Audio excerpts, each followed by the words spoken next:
Hello everyone! I almost uploaded this video without an intro and an outro, but what I realized is that it just doesn't feel right. I'm gonna keep this simple. This video here is just showing you a quick overview of what my first week was like now that I'm back on my laser focus on my budget. So you're gonna get to see what sinking funds I used and how I tracked it and how I'm tracking it against my monthly goal. What you're also gonna see is that I've realized that a key element of my budget analysis, my sinking funds tracker, I didn't build it in this model that I showed you guys in the last video. So in February, I promise I'm going to redo my tool a little bit so that I can have that room and show you how I really like to do it. But I'm gonna make it work for this month. It's already laid out and it's not like I can't make it work, it's just not in the ideal layout that I like. So I'm still playing with it. Hopefully that you're finding that your first week went okay. I think having, you know, a holiday here in the States fall on a Tuesday really kind of helps you sometimes curtail your spending a little bit just because things are closed and you're hanging out with family. But it's time to get focused. Weeks 2 through 4 will be a little bit harder. So good luck, and here's how my week looked. Happy Sunday, everyone.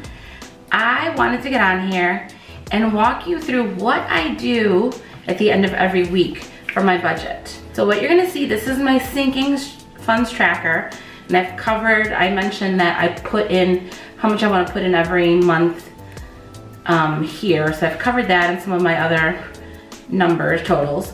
But this is gonna be my monthly tracker, and at the end of the month, I'm gonna add here how much I'm adding, how much I'm taking away. These guys say 0 because I mentioned that I still had a balance from last year, and so some of these categories are kind of new, but I didn't want to fill them with the same amount of sinking funds. I just filled them up with the max. So my bank fees, I just gave myself $2 a month. Beauty, that's how much I'm giving myself for the year. That could be kind of low, we'll see. Health, I only have that one thing because everything else is in my HSA. And postage, I gave myself a little bit of extra money just because of the shop. So those are fully funded for the year, so I won't be adding to them, but everything else will be getting an extra amount every month. What I realized as I was getting ready for this video is that what I liked about my last year's layout is I had a little bit more room in each cell, and I could write down week 1, week 2, week 3, week 4, so that I knew how much I was putting in. I like to do it weekly, so I'm gonna have to play with this layout a bit or come up with another tracker. This is what I've spent this week. And what you're gonna see is I did date, description, amount, category, and then notes. Categories, it'll be one of these budget categories. And then notes will be, is it in cash? Do you need to move your sinking funds? And cash could actually be my cash envelopes, or it could be my main checking account where I leave certain regular funds in. So like rent stays in there, and so that cash was just there. Check marks means that I have moved it. That I have moved the sinking funds into the main account so that I don't get into a negative balance in the main account where everything comes out. But I wanted to see how I'm doing there, and so I'm gonna take one of these guys. How many of us still have 10,000 of these laying around in the Target dollar bin? And what I am going to do is list all of my sinking fund categories and then see what I need to be adding. So I'm gonna title this week 1. And this is just what I'm doing this month until I figure out a new layout.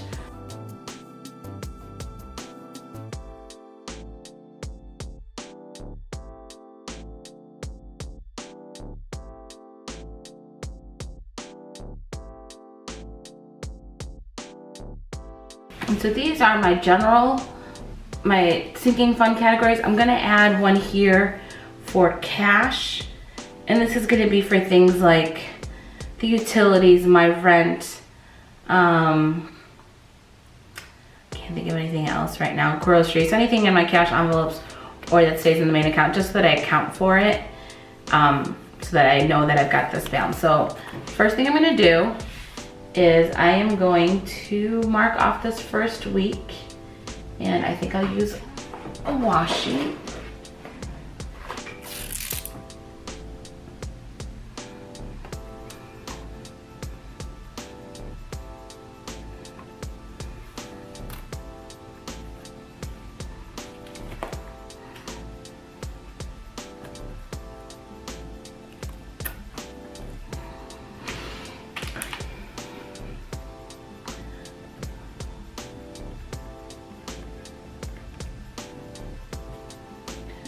Okay, so this total here is 1,796, but I'm gonna wanna know how much I used of my sinking funds so that at the end of the month, I can just add that number and make sure that the ending balance is correct. So to do that, I need to grab this list here. And so first, for gas, I have $21.37. And then I have $3.30, that's for parking, that's my monthly. Ugh, that one hurts every month, but it is what it is. Donations were 10. Subscriptions were $12.80. Subscriptions was $119.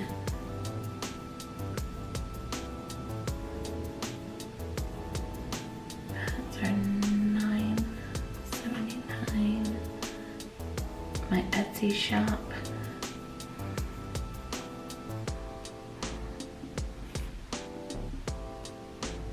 Gifts 80.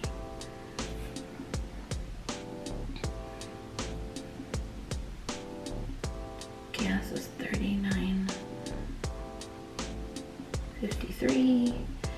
And subscriptions over here is 59.85. So I'm gonna use a different colored pen just to distinguish it.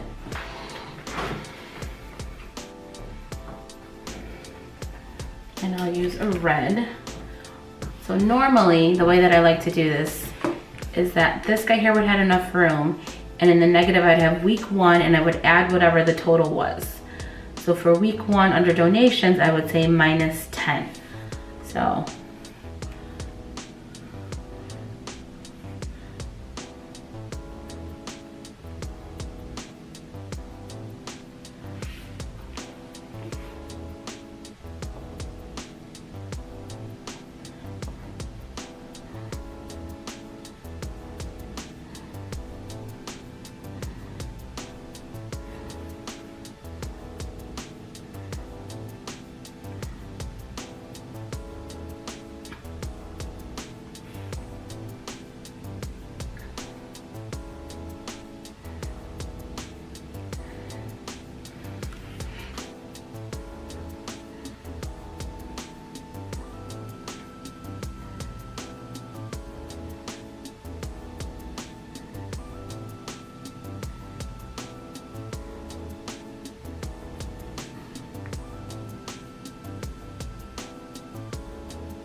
sinking funds, I moved over $740.89.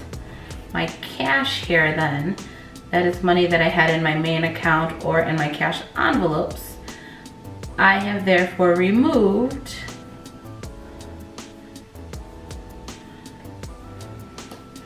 I've spent 1055.11. So this amount here, like I said, each of these categories would go in the minus. And so if it was the end of the month, then what would happen is I would say, okay, my starting balance, let's see, for donations is $243.85 for the year. And in January, I spent $10, so it'd be minus. But let's say I added, I don't know, $50. Well, that math is gonna be hard for me to do in my head. Let's say I added $20 and for the year, and I only used 10. that means that my final balance will be $253.85. So that's how I like to keep track, and I like to do it weekly, so I am gonna have to change this layout because it just helps me keep an eye on things, and I like to see how I'm doing on adding to it as I wanted to. I do have my little tracker down here. These are all blocked off because they have real numbers, but this guy here reminds me, every paycheck that is deposited this month, how much I need to be taking out and moving to my sinking funds. Now for me at my bank, because I have 2 checking accounts, that second one has to have an automatic deposit of a certain quantity for it to be a free second checking account. So that automatically happens. So I needed to figure out what that amount was going to be. And what I do know is that I don't get paychecks until the next Friday and the Friday and 2 Fridays after that. So far I'm not entering anything into the plus because it hasn't happened. This guy here just reminds me of how much I've budgeted per month for these cash envelope systems. And what I do is I take out half at the beginning of the month and then I take out the other half at the second half of the month. I'm not at the place where, I could take it all off and take it all of sinking funds and just have it on hand, but I feel like I can control my spending if I only take half off with each paycheck. And so that's gonna be there. I don't really need this column, I was just trying to use the sticker, but it's good to know. I will be able to tell it what I've used, but that's how I do this. I'm gonna spiral punch this and put it in my notebook, but I just wanted to show you guys how I keep track. So that's how I have ended up my first week. As you saw, it's not perfect. I've had to make a couple of adjustments.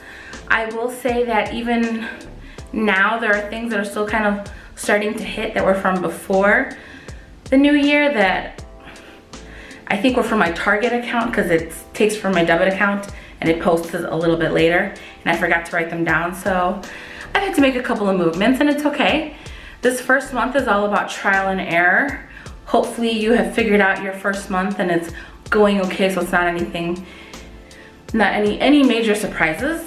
But I did want to show you guys my cash envelopes because I said that I was gonna maybe cut them down a little bit so you could see the cash, and I did. So let me get it close enough. Come on. So you see this is my cash, it peeks out so that I can see it. And what I also do is I put a little post-it on here that says to deposit. Now, if I'm able to get cash on the weekends, I can literally tell my bank to give me this many fives, this many in singles. But for this first week, I didn't. I just went to my ATM teller and pulled it out from the ATM. So I have a lot of 20s, which, it's fine. It's still the amount that I need. But when I end up using, the reason in shopping I need to deposit money is because I use my Target card, which comes out of my checking account.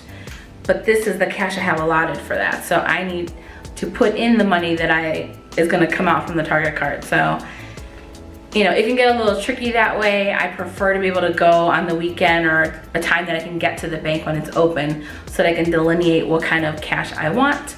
But this just helps me track it, and then I cross it out when I've done it. I drive by my ATM every day on the way to work and on the way back from work. So it's really easy for me any day that I need to make a quick deposit. And that's what works for me, because if I hold on to the cash, I will maybe spend it. And so I would prefer to put it back where it belongs, because I have literally delineated every amount in that checking account to something specific. So there have been many times this week where I'll look at my checking account and I go into a panic because, oh gosh, something is gonna bounce. And then I'll end up looking at my monthly spread and realize, oh no, that's because everything that should have cleared has cleared. And so the amount that's remaining is what's left to finish clearing. So every dollar has a place to go, and I just need to get past the last couple of months where I haven't been as diligent and had all my money in one spot versus what I have right now, where I have some in the sinking fund and some in the main account, but I don't have any extra anywhere. There is no extra. It's all supposed to go towards my goals. And so I'm putting it out here right now. I didn't think I could do it, but I was looking at my numbers yesterday, and I think it is possible if I'm really good about this. My goal is to pay off $10,000 of my student loans this year. It seems hard to wrap my head around because I've never paid that much in 1 year, but that is this year's goal. So I am going to give a monthly recap of where that's going. That is the #1 financial goal for me this year. And that means that I need people to watch this channel, subscribe to this channel, help me have this forum feed into paying off my student loans. It's gonna take me till probably the end of the year before that even happens, but it'll be a really great help to get that momentum going. So, but I really believe in empowering others because I really feel, I have felt very empowered since I started taking control of my finances. Just because I never felt like I had control. And so it's been very liberating, and I want other people to feel the same way. And if this channel helps fuel that, then so be it. I will get on here, I will edit all night, I will talk to a camera by myself just for the purpose of making content and saying the words that might make something click for you and make you realize that there's a strategy that you can adopt. Like I said, we all have our own path, but I'm hoping that some of the steps I'm sharing might be helpful for some of you to at least just get started. All right, happy budgeting. See you next week, or I don't know if I'll do a recap every week, maybe. Maybe I'll see you next week. If not, there'll be other stuff on the channel, so I'll see you soon. Bye.